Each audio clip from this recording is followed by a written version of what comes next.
Great. Thank you. Well, good afternoon, everyone. I hope you're enjoying your lunch. First and foremost, I want to congratulate and thank Ramiro Cavazos and the Board of Directors for recognizing the need to have a conference of this type. I'd like to thank his staff for doing such a great job, and also I'd like to thank the Albuquerque Hispano Chamber for putting this together in such a beautiful site, in a beautiful city, in a wonderful state. So I want to make sure that we recognize that. So today with us, we have an excellent panel, diverse panel. With us, we have Chairwoman Leah Marquez Peterson with the Arizona Corporation Commission, I'm sorry. We have Tom Falgren with P&M and Jeremy Turner. So what we'll do with Pattern Energy, what we'll do today is, we want to take the discussion a little further and start talking about policy development, creating policy prescriptions for this energy transition. And being a former utility regulator myself, I always keep in mind the fact that whenever you're developing policy, whenever you're developing regulation, you have to keep that regulation fair, transparent, and predictable in order to create that trust that is needed. And so today I'm eager to hear from our panel what their view is from a government perspective, a public utility perspective, and also from private sector, so that we can really understand what it is that we need to do from that perspective to be able to develop our economy. The ultimate goal, the reason we all get up in the morning is to help create prosperity for our communities. And the way to create that prosperity is to, first and foremost, attract investment, create jobs. That will then promote wealth creation, and that wealth creation is what ultimately gets us to having a prosperous community. But if it isn't a place where we can attract that investment and those jobs, then we're going to be at a loss. And given that energy and electricity is a heartbeat of every economy, I think that our conversation today is very appropriate. And so, Madam Chair, I'd like to ask you to tell us a little bit about your role in your commission, please. No, absolutely. Well, it's an honor to be here. Thank you, Rolando. So my name is Leah Marquez Peterson, as he mentioned, and I chair the board of our Arizona Corporation Commission. In your state, that might be called your Public Utility Commission. We are an elected board of 5 members. Previously, I served as the president of the Tucson Hispanic Chamber, so I feel like I'm back home today. So it's wonderful to be here at the inaugural Energy Summit. Thank you again for the invitation. Tom, please. Oh, great. Tom Falgren. I'm the Vice President Generation for P&M. And as Pat Vincent Colon likes to tell me, I'm the guy that's supposed to get it done, I guess, right? So yeah, our job's to make that transition happen. Not only have the goal, but actually develop the plan and execute the plan. So. I'm Jeremy Turner. I'm the Director of New Mexico Project Development for Pattern Energy. We have about 6,000 megawatts operating worldwide. A quarter of that's here in the state of New Mexico, and we're planning to add another 3,200 starting next year. We just finished the largest single-phase renewable build in North American history, and the next project will be the largest in the Western Hemisphere. Similar to Tom, I'm told to go ahead and make sure that that actually happens by middle of next year. It's a real easy task at 3,000 plus megawatts. So That's wonderful. So going back to the role of policy in this transition, whenever we develop policy, as I mentioned earlier, it's got to be something that we trust. You can't change the rules in the middle of the game, because then investors aren't going to want to come and invest. You send the wrong signals. The other thing about policy, I think it needs to be relevant, right? It needs to keep up with technology. It needs to be of today, not of yesterday.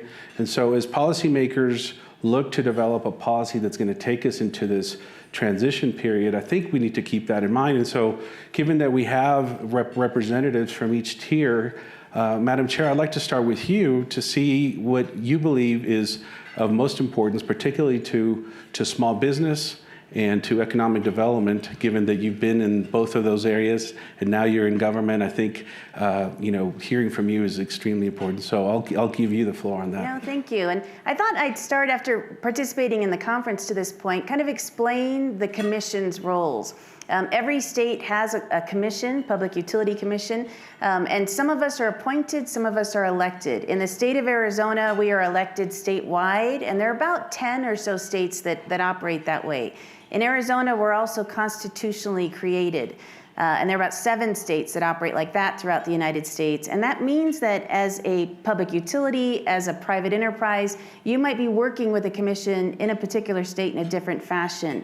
We also regulate different industries. In Arizona, I regulate electricity, water, gas, and wastewater, railroad and pipeline safety. And then we also incorporate all the businesses in the state and also register those in securities, like financial advisors.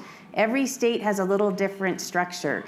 I know it's very important that we're producing policy that ensures that we have safe, reliable, and affordable utilities. I would say every day as a commissioner, what I'm facing, whether it's some 30 to 40 items on an agenda, because we have packed agendas, it's really that balance. Because I'm elected, I feel I'm close to the ratepayers. I do a lot of public speaking throughout my state to understand how important affordability is, especially coming from the recent pandemic. So ensuring that we can accomplish this clean energy transition while also focused on affordability for the families throughout Arizona. I'm always learning about new technologies. I think you're right. We need to always stay on top of kind of the direction the industry's going and pay attention to what's happening regionally and nationally in clean energy. So it's a pleasure to be here and happy to answer more questions later. Well, thank you. You know, making sure that those individuals who are being regulated understand the regulations and understand also that if they come to you, that you will work quickly to get whatever it is done for them, right? Especially when it comes to permitting. It may not be your agency that issues permitting for electricity projects, but tell us a little bit about what it is that you all are doing to help kind of shorten that regulatory lag that really creates some problems for some of these companies coming to invest. And that's a good question. So when I'm speaking to groups that are mayors and councils or others in economic development, the best thing they can do is really streamline and make more efficient their own permitting processes. I think we all have a role in this clean energy transition, and that's an area in which we can engage with the local communities. When issues come before us or an application comes before a commission, our staff vets that and puts together a recommended order. There could be a series of hearings, so we have a number of steps that occur before it comes before us on an agenda and we vote.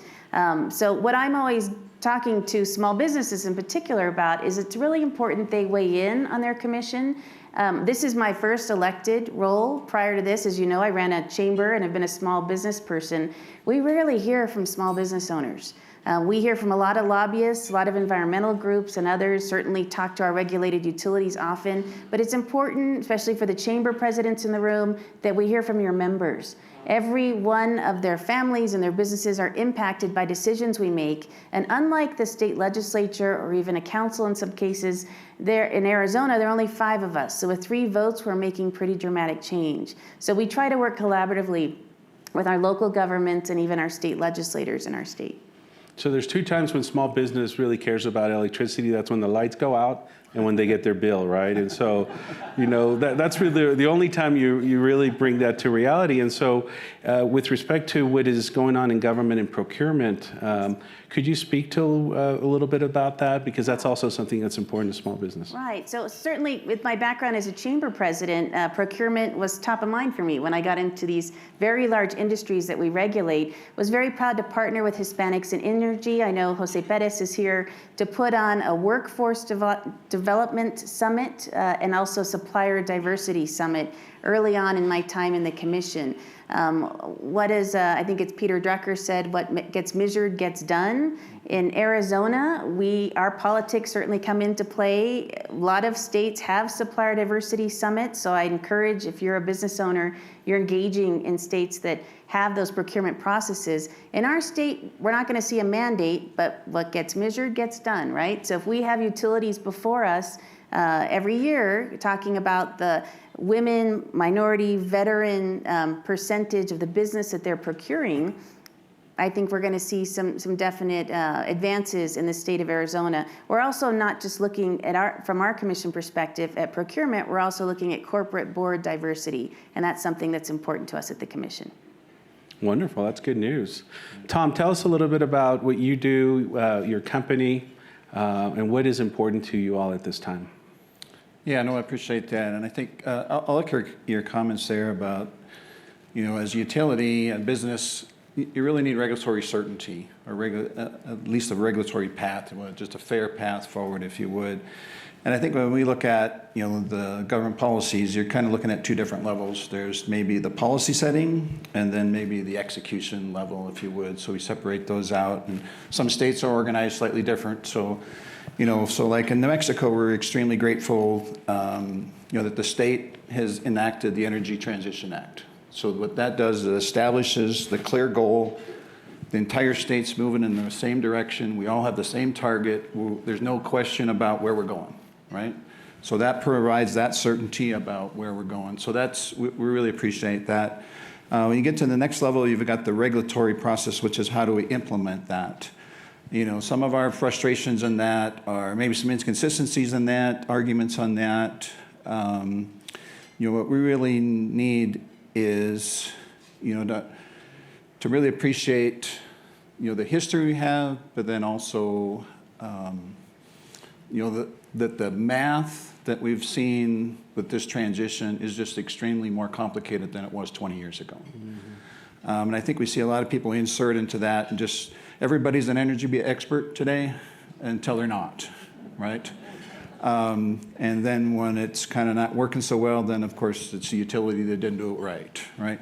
So I think just appreciating one is, for policies setters to understand that, again, the math today is just extremely complicated, and it's going to get worse as we get closer. And so we do have to rely on staff, technical experts in the field to do that. I think the other thing, for us is, we're in this instantaneous era, right? Information, instantaneous. I think some of the frustrations we see is just that, not only the regulatory lag, but that insistence that we can't do anything until it's the last minute, right? I won't add a megawatt before it's too soon. I won't approve it a day before or a megawatt more than I have to. Where if we look at history, I've been in this business 38 years. We used to, decades ago, we would plan decades ahead of time. And we would all establish kind of what the principles were that, and then we would just execute on those principles or those bigger ideas, if you would. It seems today it's almost like we can't get approval, we can't move forward. So today, it takes 4 to 5 years to site and build a generating plant. It can take 10 years or better, as Jeremy will attest to build a transmission line. If we're going to make this transition in an orderly fashion, we can't live with those kind of long things. And I think what happens is we get balled up in the regulatory process, the implementation of it, and we want to relitigate every single issue in every single case, where we've got to get together. We've got to work closer together, and we've got to set longer-term visions, get further ahead in the curve, and just establish more certainty of making it. And I think that allows us more margin than for some of that economic development, which kind of sometimes seems to be a secondary thought today, which is like, again, if we look back in the 80s, 90s, we made margin for economic development rather than, if we can't build it today. Yeah. When I sat on the Public Utility Commission of Texas, the only directive I ever received from Governor Perry at that time was exactly that. It was, like I said, make the policy, fair, transparent, predictable, hold their feet to the fire, but then get out of the way, right?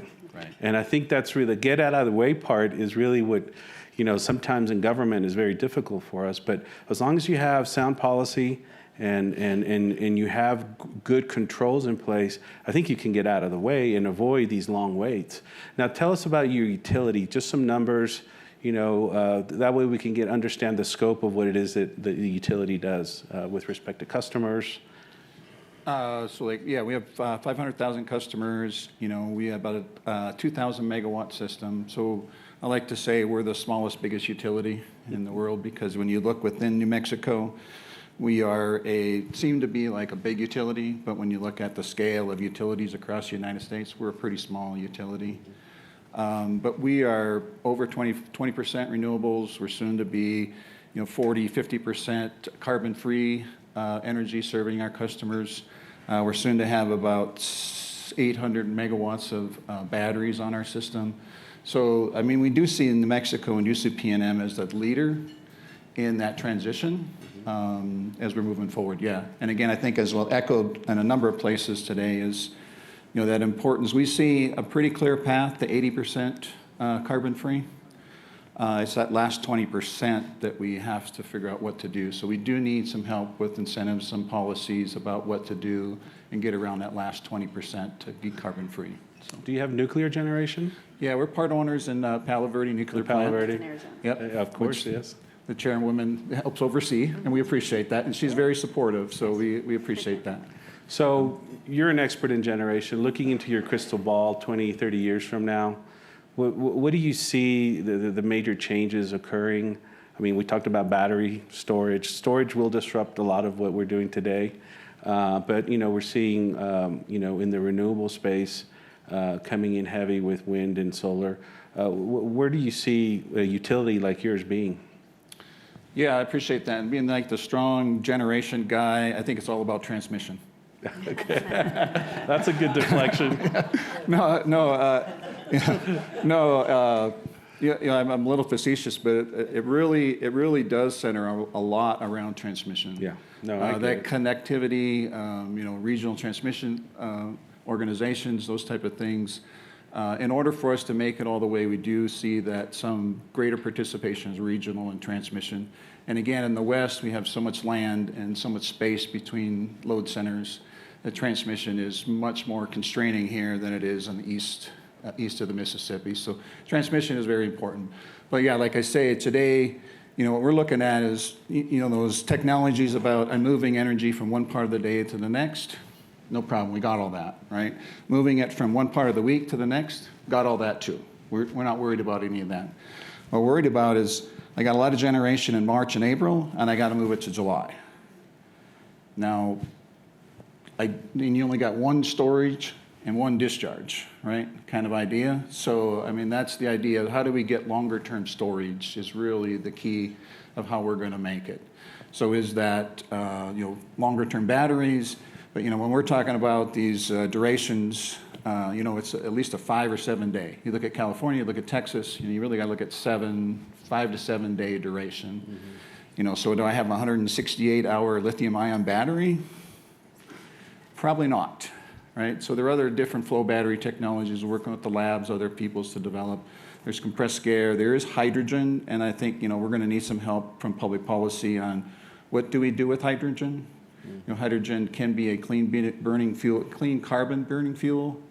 When you burn hydrogen in air, it does emit NOx emissions. So is that okay from a public policy standpoint? And then the way we generate hydrogen can generate CO2 or not, depending on how we do it. So I think we do need some help from the public policy on what is our policy around hydrogen and what does that look like. But. Wonderful. Well, we, as everyone knows here, we went through a very tough time in Texas with the freeze last year. And so reliability for a small business is very important, particularly small manufacturing operations. Knowing that they're going to have that electricity coming through is obviously of utmost importance. And one of the faults that was identified was the fact that we didn't have weatherization in some of our gas lines and all that. And so here, obviously, it gets cold. What are you all doing to ensure that you don't fall into the same trap that we fell into in Texas? No, I appreciate that question, and it really speaks to maybe a larger public policy kind of thoughts. Again, I think a lot of people look at different ways to do public policy. In Texas, it's really more of an open market approach, and that worked beautifully until it didn't, right? And really for us, it really centers around that obligation to serve. So those generators in Texas, they didn't have an obligation to winterize. They had an encouragement, and it was supposed to be a market incentive to encourage them to winterize, but there wasn't a regulatory obligation to serve. And so it worked really great until it didn't. And I think that's what public policy makers got to understand is there is a marriage, you know, the integrated vertical utility, we all think that maybe that's the dinosaur, but what that luxury had is it kept all of that obligation to serve with that ability to perform. Yeah. And now we've kind of separated those. So I think when we have those larger public policy decisions, we have to not only do the market and optimization, but we've got to nail down that obligation to serve. Who's going to be there and guaranteed to be there when it gets cold, I think is a big issue. Yeah, that's a real tough part. You know, I live in San Antonio. We have CPS Energy. Rudy Garza is doing a great job over there. He took over after all of this happened. But it's really telling, you know, when it comes to leadership, you know, how important that is after the fact, right? And so making those corrections also at the policy level, you know, what is it that we need to be doing to make sure that doesn't happen? Because going back to the economic development model of being attractive in order to attract investment, you know, you have to have all of this in order, right? And so when private sector comes along, you know, we need to make sure that we can attract that investment. And so would you mind telling us a little bit about what you do and, you know, what your company focuses on, please, Jeremy? Yeah, absolutely. And we have a solution for part of the Texas issue, by the way, with the transmission law, Southern Spirit, that we've been working on for over a decade. So I think Pattern's pretty unique. As I said, we've got about 6,000 megawatts operating worldwide, heavy market focus in Japan as well as North America. But we are in essence doubling the size of our entire company in New Mexico alone. So there's a lot of small businesses and a lot of folks in the room that we've already worked with. And we are really taking that next step. And I think where we're seeing the difference is we need transmission. And we're not afraid to take that on. We just finished and through a build transfer agreement with P&M, 155-mile long 345 to interconnect 1,050 megawatts of wind. But that is the largest single investment in transmission infrastructure since 1986 in New Mexico. And therein lies the problem in how we're approaching renewables. In order to have a more integrated grid and be able to actually transmit renewables where they are needed, time of day, as Tom was saying, where we can actually smooth out that variability.